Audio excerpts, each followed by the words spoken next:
Bom, gente, bora lá, que eu tenho 200 gramas de farinha de trigo. Nessa farinha eu vou acrescentar meio sachê, porque eu vou fazer apenas um panetone, tá? Então, meio sachê de fermento biológico seco. Se vocês quiserem usar o fresco, também pode, multiplica por 3, tá? Então, aqui eu tô usando 5 gramas, vocês vão usar 15 gramas. 5 gramas, gente, é uma colher de sobremesa, tá? Tô usando aqui a colher do medidor. Então, já mistura aqui esse fermento na farinha, pra ele ir se alimentando, tá? Dobra assim, ó. Bem fechadinho. Aí você guarda desse jeito. E aqui nessa farinha também vou colocar uma colher de café de melhorador de farinha. Se você não tiver, não tem problema, dá pra fazer sem. É que eu tenho aqui o melhorador e a lecitina dos panetones doces, né? Comprei para os panetones doces, então eu vou aproveitar aqui no salgado também, porque dá um resultado melhor, né? Reservo a farinha. Então, diferente do panetone doce, o salgado não tem necessidade de fazer a esponja, tá bom? Então, nós vamos direto aqui na batedeira. Aqui eu tenho 100 ml de leite, gelado, tá, gente? Aqui eu tenho 3 gemas. Então, eu vou usar a lecitina de soja aqui, uma colherinha de café também. Isso aqui vocês encontram em casas de produtos naturais e até algumas lojas de festa. Lecitina de soja. Vou colocar uma colher de café de açafrão, para dar sabor, porque eu gosto. Quem não gostar não precisa colocar, tá? Aqui é um tempero e vai dar uma coloração bonita também aqui. Uma colher de chá de açúcar. Uma colher de café de sal. Então, pessoal, se vocês tiverem, eu vou usar a manteiga depois aqui, se vocês tiverem com uma manteiga sem sal, você pode colocar 1,5 colher de café de sal. Como a minha manteiga já é com sal, então eu vou colocar só 1 colher de café. Agora eu vou colocar a farinha aqui.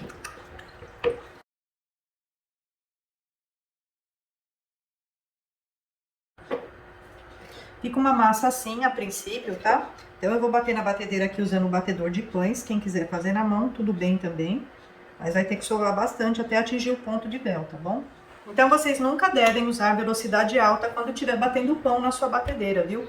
Porque força muito ela, a batedeira começa até a querer sair andando. Então, gente, a minha batedeira Oster, ela é muito forte, eu uso sempre no máximo a velocidade 2. Se você tiver com uma planetária, por exemplo, da Arno ou uma KitchenAid, usa no máximo a velocidade 4, tá bom? Bom, pessoal, então aqui eu vou bater por 10 minutos antes de colocar a manteiga, tá certo? Olha lá, gente, depois de 10 minutos batendo a massa, claro, já deu uma modificada, né? Então agora vai entrar a manteiga aqui, é 50 gramas, eu tô usando manteiga mesmo, viu?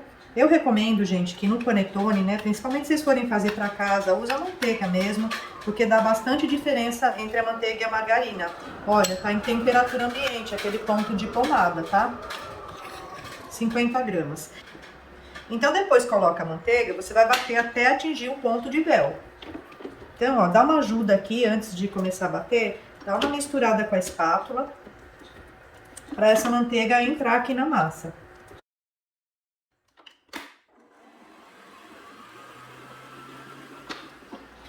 Olha, gente, viu que as paredes aqui da batedeira estão limpinhas, né? Então, quando a massa vai chegando no ponto, ela apresenta essa característica. Além de ficar bem brilhante, ó, veja que tá bem brilhante. Então, agora nós vamos fazer o teste do véu, para ver se já atingiu o ponto de véu. Enquanto não atingir o ponto de véu, a gente tem que solvar, viu?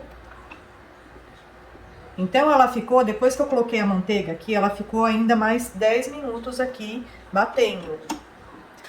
A batedeira, ela comporta até 3 receitas, então você pode multiplicar por 3 essa quantidade, não mais que isso, viu? Você vai forçar muito sua batedeira e não vai ter um resultado bom, então no máximo 3. Então você vai abrindo a massa. A massa já vai apresentar uma característica bem lisa e ela fica parecendo um chiclete, tá? Mas ela tem que chegar, gente, ó, nessa transparência que vocês estão vendo aqui, ó, tá vendo? De chiclete mesmo. E não pode fazer um buraco no meio, tá? Se rasgar na hora que você começa a esticar, significa que falta soldar ainda. Então, o ponto de véu é esse aqui, ó. Ele não pode rasgar. tá? Então a nossa massa atingiu o ponto, maravilha. Nós vamos deixar ela aqui descansando agora até dobrar de volume, tá? Esse tempo vai ser aproximadamente, como tá calor aqui na minha cidade, deve dar uns 40 minutos. Mas pode chegar até uma hora e um pouquinho, não pode ultrapassar 1h30, tá? Então, ó, observa o volume que a massa tá, ela tem que dobrar esse volume aqui. Sempre coberto, viu? Bom, minha gente, olha, minha massa ficou aqui 45 minutos, olha como ela fermentou bem, então já dá pra trabalhar. Um pouquinho de farinha aqui na bancada. Ó, ó como ela tá bem fermentadinha, ó.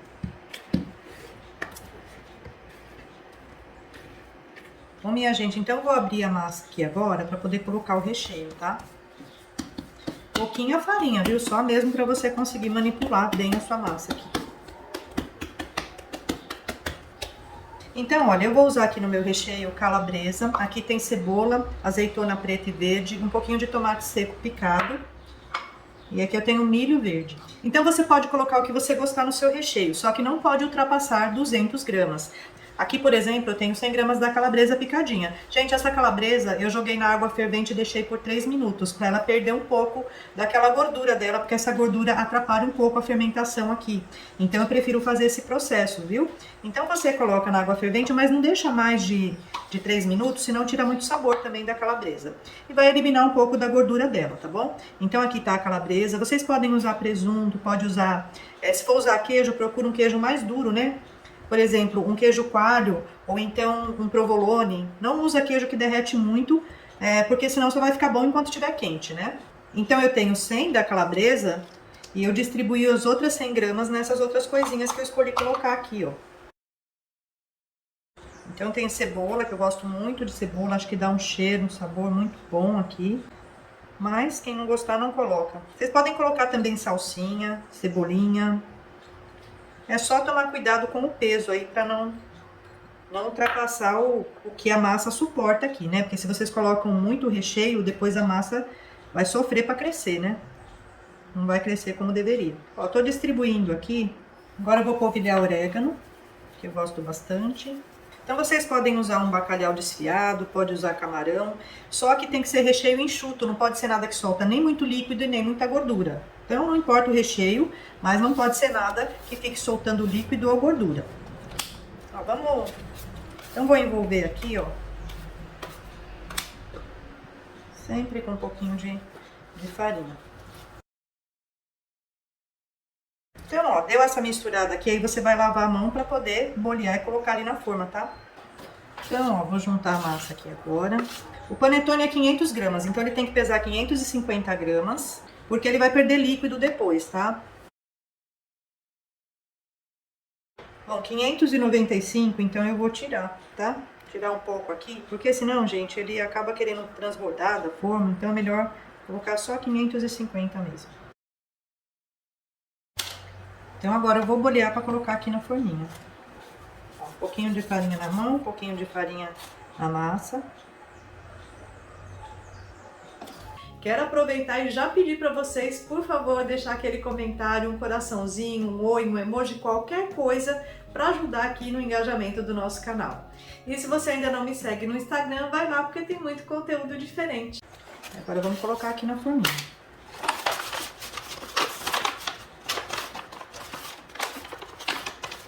Dá uma ajeitadinha com a mão. Aí ficou essa massinha aqui um pouquinho só, né? Vamos colocar ali na forminha de 100. É lógico que não vai dar até em cima, né, gente? Porque é pouquinha massa, mas só pra não ultrapassar muito essa outra aqui. Porque se você ultrapassa ela demais, já me aconteceu do panetone ficar transbordando, ficar deformado. Então eu prefiro tirar mesmo. Aqui vai dar metade de uma forminha. É um lanchinho, né? Cafezinho da tarde. Só pra não perder a massa. Ó, pesei ali, deu quase 50 gramas aqui. Então, se você tirar 50 gramas de recheio aqui, dá certinho, né? Porque eu quis fazer bem recheado. Vou cobrir novamente. Agora nós vamos deixar fermentando até chegar quase na borda aqui. Mas eu volto pra mostrar o ponto certinho pra vocês. Vou cobrir. Sempre coberto, viu? Bom, gente, olha, o panetone aqui já fermentou. Ele vai estar bom na hora que você colocar aqui uma faca, ó.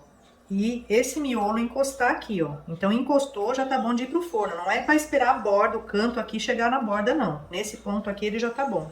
Eu vou passar aqui uma clara de ovo por cima, porque eu quero dar uma enfeitada, tá? Eu vou colocar aqui, ó, umas fatiazinhas de calabresa. Quanto tempo de forno? Então vai depender do forno, né? Aqui vai pro forno em 180 graus. E vai ficar mais ou menos uns 35 minutos, mas isso é relativo, depende do forno, né? Tem forno que é mais rápido e outros são mais lentos. Não asse nunca um panetone no forno quente demais, hein? Porque senão o miolo fica cru. Nossa, super dica, hein? Já merece o like. Viu? Viu? Ó, gente, então coloquem coisinhas leves aqui em cima também, viu? Não coloca nada pesado não, senão vai atrapalhar aí o crescimento do seu panetone. Que beleza ficou nosso panetone aqui. Ele tá morninho já, tá? Deixei esfriando aqui em cima de uma grade, então esse é o certo, tá bom? Agora vamos experimentar, né? Ó, gente, só de pegar aqui dá pra sentir a fofura dessa massa. É lindo demais, né? Ó. Ó, eu gosto de mostrar é assim, ó, de pertinho, ó. Olha a massa. Olha essa massa, minha gente. Ó que massa linda, gente. Parece um panetone doce mesmo, né? Quantos dias para consumir, chefe? Isso aqui é pra fazer e comer, viu, minha gente? É como um pão. Isso aqui é como um pão recheado que você fez. Então você faz e come. Não vai ser muito difícil, né? Delícia.